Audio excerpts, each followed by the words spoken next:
It hides behind closed doors in the homes of individuals or on the streets, in cars, in factories, in the fields, on small fishing boats, and in many, many other places as well. It happens in cities, it happens in villages. We find it in the richest of countries and in the poorest countries in the world. And the worst thing is that this situation, unfortunately, is growing worse day by day. At no point did Islam condone slavery between the people, whom it deems as being equal from the same father, Adam, and the same mother, Eve.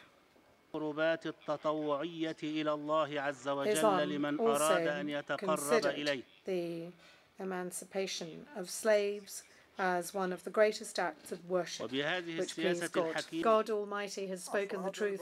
Human beings, in accordance with the nature and purpose of procreation, are equal. No one has honor over the other except by piety.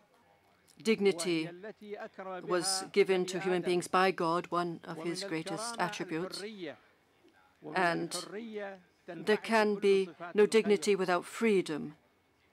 All of the goods stem from freedom. And it is certainly blasphemous and hubris to reduce any one of our brothers and sisters, irrespective of gender, race, and age, to a single aspect of the mystery and destiny for which they were created by the living God. The body and productivity of others are not ours to own. They are only ours to respect and treat with dignity. I'm attaching an appendix to the statement in which I further develop this petition based on international and Jewish law for all forms of slavery to be considered crimes against humanity. Human trafficking is an open wound on the body of contemporary society. It is a crime against humanity. It is the duty of each country to implement laws that work towards eradicating this extremely cruel and immoral crime and to liberate and protect victims from such a fate. We need to awaken their latent courage and self-confidence to help them arise. They need to realize they are not helpless and vulnerable like kittens. They are mighty and courageous lions. We have to help them elevate their minds. But what can we do? We can make sure that every worshipping community of every faith knows about modern slavery and is ready to work to prevent and put an end to these abuses. We can look to our own actions and choices as consumers and users of financial services, whose managers can put great pressure on companies in which they invest. We can make sure that those who have been enslaved and trafficked are supported, respected, and welcomed into community. We can continue to press governments to implement more effective laws to root out these evils.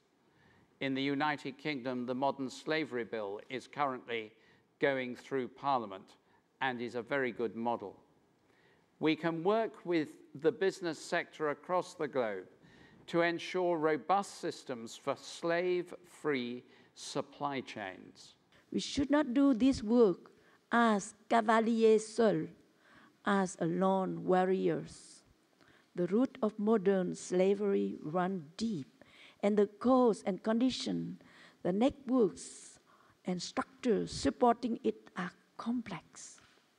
That is why we need to build a community that can continue this work to protect human life.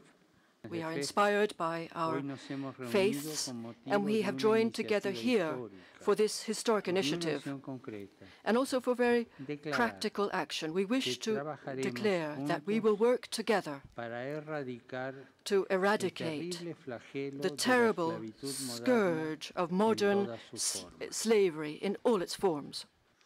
This is an unprecedented demonstration of faith leaders of the world coming together to draw a line in the sand to end the scourge of slavery.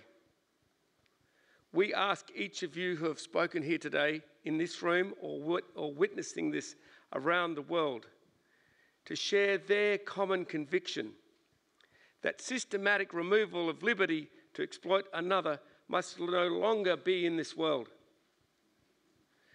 as we collaboratively draw together to end this crime against humanity.